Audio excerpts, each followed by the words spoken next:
Hey guys, it's Steph from Hot and Moving. So when it comes to Ace Bailey, my whole thoughts on all this thing, man. I mean, talk about an unnecessary circus. People are saying that he has bad representation, not doing the workouts, not want to be selected in the top 5 or something like that. Okay, wanting to go to a certain amount of whatever teams. I mean, look, man, this entitlement culture. This is this new generation of kids. Okay, they're coming in already rich. Okay, coming in with big profiles. Okay, he played at Rutgers. He put up numbers, great. But the team did not make the tournament. Okay, but he's still a first round talent. All right, or a lottery talent. Okay, so you know what? His representative said that he's going to be showing up. Apparently, he didn't come the next day, like Walter Clayton Jr. did. And by the way, I think that is really the pick. I got my eye on. I was very high on Walter Clayton. Being a lottery, he came right. He was right outside the lottery. I think he got drafted 18th. I forgot. But I think that's more than a solid pickup. But anyways, though, back to Ace Bailey, brother or a young man, and his family, on alert already out the gate. Right now, he's young. Okay, maybe these adults impressionable on him, telling him what to do.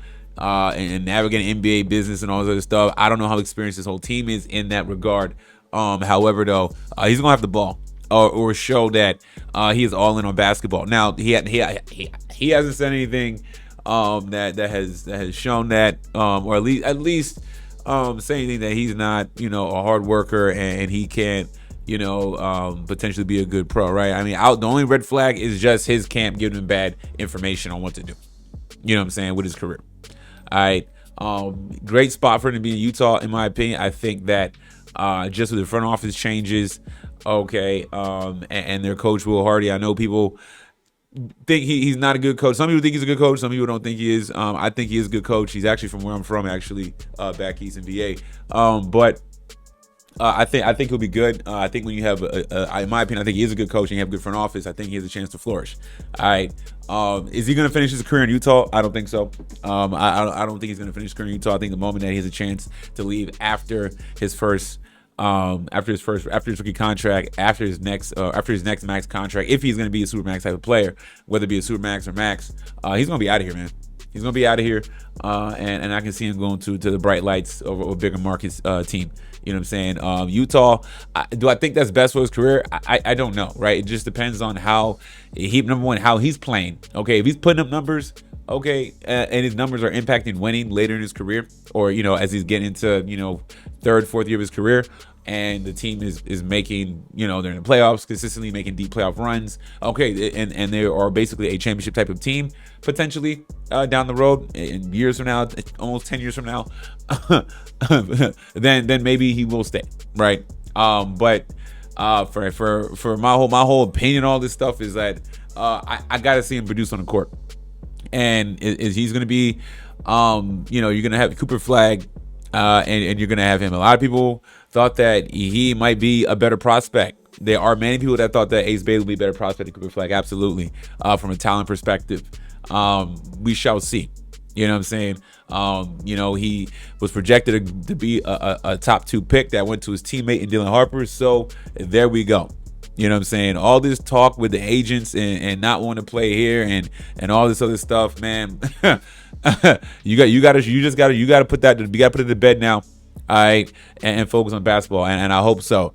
You know what I'm saying? I want to see him succeed, but people are already kind of making comparisons when Philly was at 3. Don't have a Ben Simmons situation. I'm not gonna go there because clearly this kid ain't afraid to shoot basketball. Okay, and he seems way more athletic than Ben Simmons, in my opinion, right?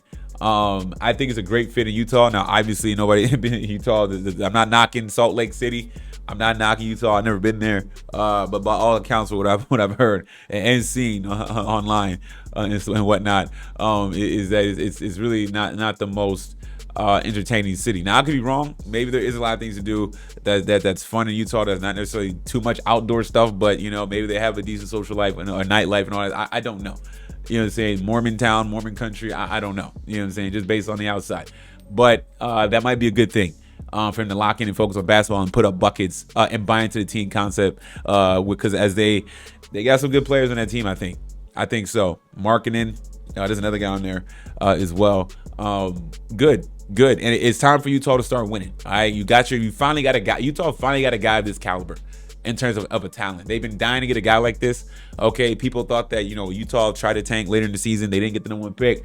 But hey, you got a top three projected draft pick. You got him at 5. Rock with that. As for Ace Bailey in your camp, y'all got to pump the brakes. Okay. By all accounts, they're going to show up. The team said that they've spoken to family. So good.